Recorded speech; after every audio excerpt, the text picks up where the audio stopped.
Hello అండి, welcome back to easy cook channel. ఈరోజు మనం అమ్మవారికి ప్రసాదంగా పెట్టే దద్దోజనం ఎలా ప్రిపేర్ చేసుకోవాలో చూద్దామండి. ఇది ప్రిపేర్ చేసిన తర్వాత మనం పూజ దగ్గర పెట్టి ఆఫ్టర్నూన్ అలా తింటూ ఉంటాం కదా, అప్పటికి అసలు పుల్లగా అవ్వకుండా ఎలా ప్రిపేర్ చేసుకోవాలో చూద్దాం.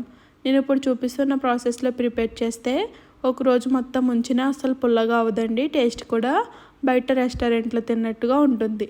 దీన్ని ఈజీగా టేస్టీగా ఎలా ప్రిపేర్ చేసుకోవాలో చూద్దాం. దీనికోసం ముందుగా ఒక కుక్కర్ గిన్నెని తీసుకొని దాంట్లోకి 1 గ్లాస్ వరకు బియ్యాన్ని యాడ్ చేసుకోండి. ఈ బియ్యాన్ని 2-3 సార్లు శుభ్రంగా వాష్ చేసి దీంట్లోకి 1కి 2 గ్లాసుల వరకు నీళ్ళని యాడ్ చేసుకొని 3 విజిల్స్ వచ్చేంత వరకు ఉడికించుకొని అన్నం పక్కన పెట్టుకోండి. ఇలా అన్నం ఉడికిపోయిన తర్వాత దీన్ని అంతటిని ఒక బౌల్లోకి తీసుకొని ఇది వేడిగా ఉన్నప్పుడే కొద్దిగా మెత్తగా అయ్యేంత వరకు ఒక గరిటతో కానీ లేకపోతే పొటక గరిటతో కానీ మెదుపుకోండి.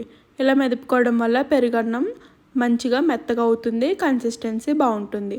ఇలా కలుపుకున్న దాంట్లోకి ఇప్పుడు 1 కప్పు వరకు పాలను యాడ్ చేసుకోండి. నేను ఇక్కడ 1 కప్పు వరకు యాడ్ చేసుకుంటున్నానండి. 1.5 కప్పు వరకు కూడా యాడ్ చేసుకున్న బాగానే ఉంటుంది. ఇప్పుడు ఈ అన్నాన్ని కూడా ఈ పాల్లోకి కలిసిపోయేలా బాగా కలుపుకొని మెత్తగా ఒక 10 నిమిషాల పాటు పక్కన పెట్టుకొని చల్లారనివ్వండి అన్నం మొత్తాన్ని. ఈ అన్నం చల్లారేలోపు దీంట్లోకి కావాల్సిన తాలింపును పెట్టుకుందామండి. ఈ తాలింపు పక్కన పెట్టుకుంటే ఈలోపు చల్లారి కూడా ఉంటుంది ఇది. ఇప్పుడు దీంట్లోకి ఒక 2 టేబుల్ స్పూన్ల వరకు ఆయిల్ యాడ్ చేసుకోండి.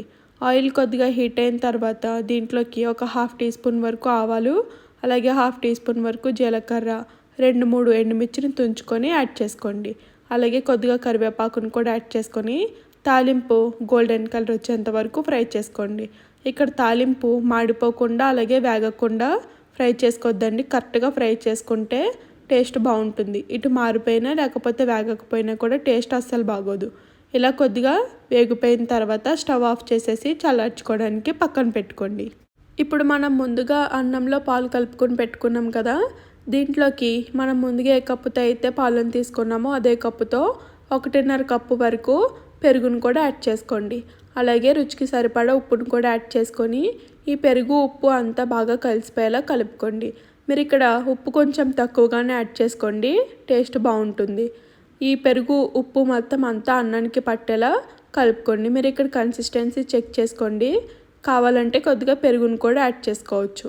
యాడ్ చేసుకొని మీకు నచ్చిన కన్సిస్టెన్సీ వచ్చిన తర్వాత దీంట్లోకి మనం ముందుగా తాలింపు పెట్టుకొని చల్లార్చుకున్నాం కదా, ఈ తాలింపు పోపును మొత్తాన్ని యాడ్ చేసేసుకోండి. ఇలా యాడ్ చేసుకొని ఇది కూడా అంతా బాగా కలిసిపోయేలా కలిపేసుకోండి.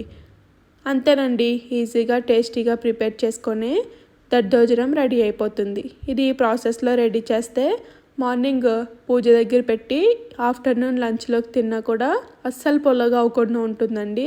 సేమ్ రెస్టారెంట్ స్టైల్లో ఉంటుంది. ఒకవేళ మీకు ఇక్కడ నచ్చితే తాలింపులో అల్లం తురుమును కూడా యాడ్ చేసుకోండి, కొంచెం ఘాటుగా బాగుంటుంది. లేదంటే నేను పెట్టినట్టుగా నార్మల్గా పెట్టేసుకోవచ్చు.